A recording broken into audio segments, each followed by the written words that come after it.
Hi everyone, welcome back. We've got a brand new story to share with you. So let's begin. My name is Sean. My marriage to Abigail, my wife, crumbled after a situation at a dinner. When she kept making comments that put me down, one of her friends looked her in the eye and said, "Let's go outside." They both stepped away, leaving me at the table, unsure of what was being said. But as I sat there alone, I had a quiet reflection. What happened after that dinner is part of the choice I made. She never saw it coming, and it would shape everything that followed. When I first met Abigail, I believed I had found someone rare. We dated for just over 2 years, and in that time, nobody would convince me she's not the one. She was beautiful and warm with words. She made everything sound more interesting than it really was, and being around her felt exciting. One of the things that drew me in, though, would later become the thing that chipped away at me. Abigail liked to tease me. At first, it seemed playful. She'd call me names that were just a little too close to insults or tell exaggerated stories about me that made people laugh. But it started feeling less like fun when she'd do it around others I am not particularly free with. I remember early on, I told her that some of the things she said didn't sit right with me. They felt disrespectful. She brushed it off, smiled, and said I was taking it too seriously. "I'm just joking," she'd say. "Don't be so uptight." That put me in a strange spot. I didn't want to be the guy who kills the mood, the overly sensitive boyfriend who couldn't take a joke. But at the same time, I didn't want to feel like I was being made fun of in my own relationship. I wanted her to be comfortable with me, free to be herself, but not at my cost. Still, she didn't stop. She only dialed it down a little. And instead of drawing a firm line, I let it go. I told myself it wasn't worth creating drama over. I kept the peace and chose to ignore what I now know were early signs of deeper issues. That choice would come back to haunt me later. When I proposed, I tried to make it a special moment. She looked at the ring and joked that it looked cheap. I didn't know how to react. I laughed it off, even though my stomach sank. She eventually said yes, but something about that moment stuck with me. During the wedding planning, Abigail was all in as she was involved in everything. We got married and she moved into my home, and I tried to settle into married life, believing that once things slowed down, we'd find our rhythm. Despite being married now, the teasing never stopped. In fact, it evolved. She'd say things, and I couldn't tell if she was joking or being serious. Her tone always made me second-guess how I was supposed to feel. I didn't know how to respond. So I did what I thought was expected of a husband. I kept quiet. Happy wife, happy life, right? We once went on a double date. We got invited out by some married friends, just the usual couple stuff. But even there, in public, she found ways to jab at me. Someone asked her how married life was going, and without missing a beat, she laughed and said, "Don't let him cook, he'll burn the water." Everyone chuckled. I smiled too. But somehow, I wasn't sure about the way she turns my flaws into entertainment for others. I remember thinking, why does she always have to do this? Still, I said nothing. Because back then, I thought keeping the peace was more important than anything. About 1.5 years into our marriage, I got the kind of news no one ever wants to hear. My company was downsizing and had to let me go. After the shock wore off, I was upset, sure, but I figured I'd land on my feet. I'd worked hard, had good experience, and I thought in the meantime, we'd manage. Abigail was working, and I assumed we could get by while I searched for something better. But when I told her, she didn't even wait to hear the full story. Before I could even mention the possibility of her helping out financially for a while, she freaked out. "No exageración." She started asking me, "So how are we supposed to run the house now?" I was silent, then she continued, saying, "What you made wasn't even enough before. What now?" That hit me hard. I hadn't even asked her for anything yet. I was just trying to tell my wife that I lost my job. I stood there speechless, not finding the words to respond. For the next 3 months, we lived on what I had saved. I didn't ask her for a dime. I stretched every dollar I could, cut back on everything. I took the pressure quietly, thinking she'd at least appreciate that I was trying. Eventually, I found another job, but the pay wasn't great. It was steady, but it wasn't on the level of what I used to earn. And she made sure I felt that difference every single day. Abigail started snapping more and picking fights over the smallest things. She acted like everything was my fault, like losing my job meant I failed her as a husband. I didn't know what she earned at her job, and she never offered to share. So I kept handling the bills the best I could, even when it started to drown me. Asking her to cover something felt like walking into a storm I wasn't prepared for. One evening, I asked if she could help out by picking up something for the house with her money. Her response was, "You're hopeless with everything. Now I am forced to be a man." That statement was filled with contempt. Like I disgusted her. Even my best friend noticed the change in her attitude. One day he pulled me aside and said, "Man, I don't like the way your wife talks to you sometimes." I gave him a half smile, the kind you use to hide your own embarrassment, and said, "You know how women behave."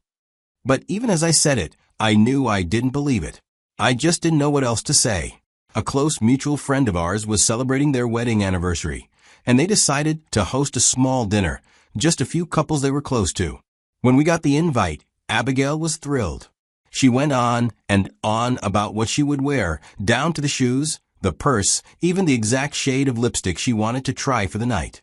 She talked about it like it was a runway event. Meanwhile, I was sitting in silence, exhausted. My new job had been draining me, and things between us at home weren't just tense, they were awkward. I really didn't want to go, but I have to for our friends celebrating and didn't want to start another argument at home either. So I pushed myself and went. From the moment we sat down at that venue, I knew it was going to be a long night. Everyone else got my wife's usual charm and bright laughs. I got her sarcasm and clipped responses. When the waiter came around and I didn't catch what he said clearly, I asked him to repeat it. Abigail snapped right there at the table and said, loud enough for everyone to hear, "He said it twice already. How can you not hear?" I felt the heat crawl up the back of my neck. I nodded, pretending I was fine. Later, I mispronounced the name of a wine, some French name I wasn't familiar with, and instead of just correcting me quietly or letting it go, Abigail laughed out loud and said, "It's pronounced this, not whatever you just said." The whole table laughed with her. I forced a smile and kept it going.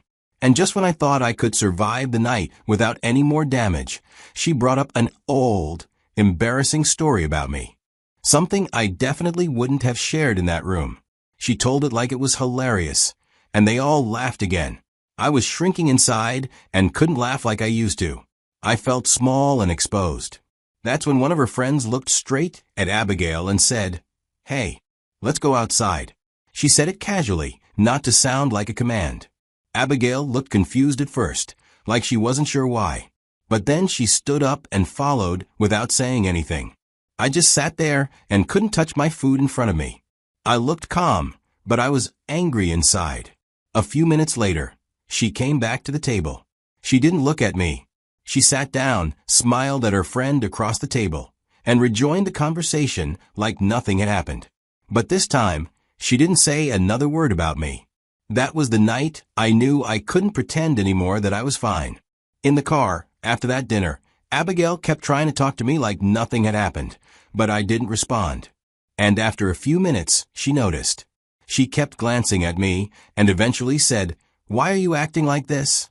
You always take things too seriously. It's just how I talk." Her tone was defensive, irritated, like I was the problem for reacting to how she treated me. But I didn't argue or try to make her understand why I was hurt. And that silence caught her off guard. Because usually, when we had moments like this, I'd try to explain myself, or I'd try to smooth it over. Try to get us back to a good place. But not this time. I didn't have the strength. In my mind, I had made my decision. That public disrespect at dinner? The way she looked at me was like I was a burden. The way she kept tearing me down, like I was an easy joke she could pass around the table? I was done receiving them. I wasn't about to keep being a man who smiled while being humiliated just to keep the peace. Not anymore. When we got home that night, she walked in like everything would go back to normal in a day or two. She probably expected me to cool off like always. She didn't apologize. Didn't even ask if I was okay. And honestly, I think part of her didn't believe I'd ever actually do anything. But I did what I've never done before. I pulled all the way back. I stopped talking to her. I didn't make small talk. I didn't try to cuddle in bed, even though she declined more times than she agreed. In fact, I didn't sleep in the bed at all. That Saturday night, I went straight to the couch. Same on Sunday. She didn't say much either, probably waiting for me to cave like always. But I wasn't going to cave. By Monday morning, we were both getting ready for work when she turned to me and asked, "So you're still angry?" in that same guilt-tripping tone she always used, like I was holding the marriage hostage by having feelings. I looked at her, and then looked away, without saying a word. I left the house early that day, but I didn't go to work. What she didn't know was that the day before, I had already scheduled an appointment with a divorce lawyer. I spent that Monday morning sitting in an office, calmly telling the lawyer that I wanted to file. I didn't want to wait. I needed it to start now. And once that was done, I knew I couldn't go back to that house and pretend for even another night. I couldn't pretend to be civil or controlled when I was fighting not to explode. I needed space and distance. So when I was done with work that same day, I went to meet my boss, then explained to him that I would want to take some days off because of an emergency. I didn't give him details, but I sounded like someone was about to die. Thankfully, he agreed to give me some days off. I went back home before my wife did. I packed most of my things I needed and a few things I couldn't leave behind. I didn't leave a note or tell her where I was going. I just got in the car, and I drove through the night until I reached my parents' place in the next state. It was the longest drive I've ever made in one stretch. But weirdly enough, I didn't feel tired. At first, Abigail didn't call after I moved out. Not that night, not the next. There was silence, like maybe she was giving me time to cool off, or maybe she thought I was bluffing. But when the divorce papers were finally served to her, that's when my phone rang. I saw her name on the screen and didn't even hesitate. I picked up. Her voice came through sharp, irritated. She said, "Is this the game you want to play?" I listened for a second, then ended the call. There was nothing meaningful in her words. No remorse. No accountability. Just more of the same tone that had worn me down for years. After that, she didn't waste time. She got herself a lawyer, and we officially entered the divorce process. That's when the blame started.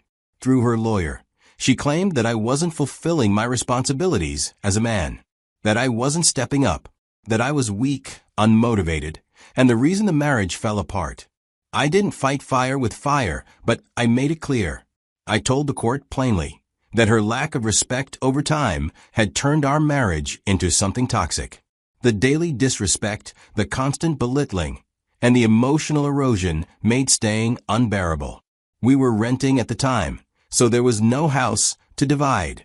Our joint account had already been drained months earlier when I was unemployed, so there wasn't much money to argue over. And with the marriage being under 5 years, the entire case was pretty straightforward. No kids. No real assets. On paper, it should have been clean. But there was one part that caught me off guard. During the financial disclosures, I found out that Abigail had been making significantly more money than I ever did. Even back when I had my high-paying job, she still out-earned me. That alone wasn't the shock. It was the fact that she knew I was struggling when I lost my job, and still, she never once offered to help. She watched me carry everything alone, all while criticizing me for not doing enough. All those times I skipped meals, dipped into savings, stressed about paying rent, while she had the means to support us, and simply chose not to.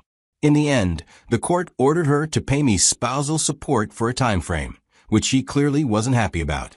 She made that obvious in her body language, her silence, and through her lawyer's tone. But I didn't care. And if she had to share a fraction of what she had after letting me sink alone, so be it. After the divorce was finalized, I thought that would be the end of everything. But a few days later, the same friend who had pulled Abigail aside during that dinner reached out to me privately. I hadn't spoken to her since that night, and I honestly wasn't sure what to expect from her call. But when I picked up the phone, she didn't waste time sugarcoating anything. She said, "You didn't deserve any of what you went through." Her voice was calm but serious. She told me she'd seen how Abigail spoke to me over time, and that what happened at the dinner wasn't a one-off. She admitted something I never knew, that Abigail had been making me the butt of jokes in their girls' group interactions. I felt a mix of anger and disappointment. I had been disrespected, and I let slide too many times. But not this time. This time, I chose to leave a situation that was crushing me piece by piece. That conversation with her friend validated everything I'd been feeling, but couldn't quite put into words during the marriage. There was no victory parade after the marriage ended. But I knew without a doubt that I'd made the right decision.